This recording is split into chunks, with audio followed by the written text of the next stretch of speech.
En direct sur Grand Lille TV, l'heure de passer au sport avec Guillaume Van der Schag. Et pour le programme du week-end, Guillaume, on va d'abord parler de football. Absolument, Adrien, avec le LOSC qui se déplace ce week-end, qui jouera à l'extérieur face à l'équipe d'Évian Thonon-Gaillard, qui est 15e de Ligue 1. Lille n'a signé que 3 victoires à l'extérieur cette saison, et surtout, attention, parce que Lille a encaissé 20 buts à l'extérieur sur la totalité de ses buts encaissés, puisque cette saison, le LOSC a encaissé 27 buts, dont donc 20 à l'extérieur. À l'inverse, Évian, c'est une équipe qui n'a perdu que 6 fois sur sa pelouse.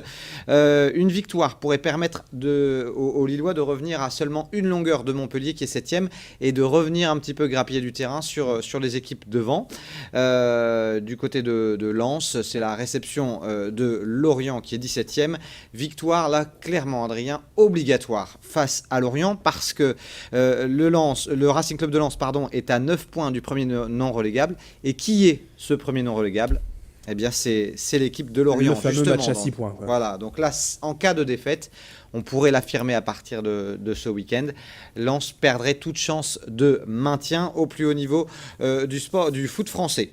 Voilà. En Ligue 2 aussi, un petit mot avec Valenciennes qui est en déplacement.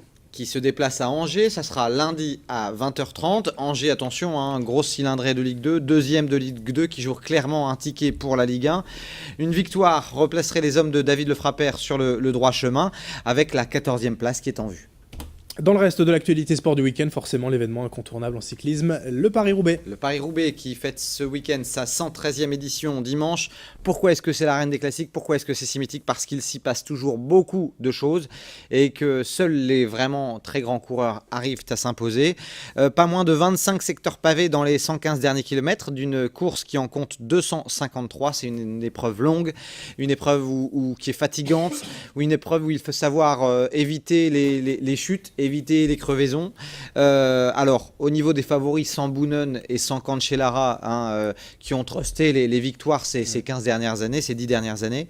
Mes favoris sont les suivants. Niki Terpstra, forcément tenant du titre. Il a l'expérience de cette course. Alexandre Kristoff, qui marche sur l'eau depuis le début de la saison, vainqueur le week-end dernier du Tour des Flandres. Et puis aussi 4 autres noms parmi les favoris. Le Tchèque Zdeněk Štibar, ancien cyclocrossman. Le Belge Sepp Van Mark et l'Anglais Geraint Thomas. Et puis mon petit chouchou, forcément, j'espère que enfin Arnaud Démare, le Français qui a les jambes pour s'imposer, pourra faire quelque chose. Il en a les qualités, il en a le talent, peut-être pas assez l'expérience. C'est vraiment une course où il faut vraiment savoir éviter les embûches. En tout cas, le vainqueur risque d'être parmi ces 6 noms-là: Terpstra, Kristoff, Štibar, Van Mark, Thomas ou peut-être Démare, j'aimerais bien. Un Français, ça fait quand même quasiment 20 ans, je crois 1997, Frédéric Guézon, qu'un Français n'a pas gagné Paris-Roubaix. Allez, en bref aussi, rapidement, l'actualité ce week-end. La 29e édition des foulées valenciennoises, où on attend au moins 2000 à 2500 coureurs. Il y aura aussi du côté de la Côte d'Opale le raid du Touquet-Pas-de-Calais. Et puis ici à Lille, un événement sympa organisé par le Lille Triathlon. Il s'agit de l'aquathlon, avec non seulement un aquathlon mais aussi un raid où on va pouvoir nager, faire du canoë-kayak, du bike and run. C'est un événement très sympa. Il reste encore des places, donc n'hésitez pas à vous inscrire. Et puis enfin un petit peu de basket avec en pro à Boulogne qui va recevoir Le Havre. Et puis le LMB qui reçoit ce soir au Palais Saint-Sauveur de Lille l'équipe d'Aix-Maurienne. Voilà, on a été complet donc sur le programme sport du week-end. Faites votre choix. Merci Guillaume et à lundi pour les résultats. À lundi, Adrien.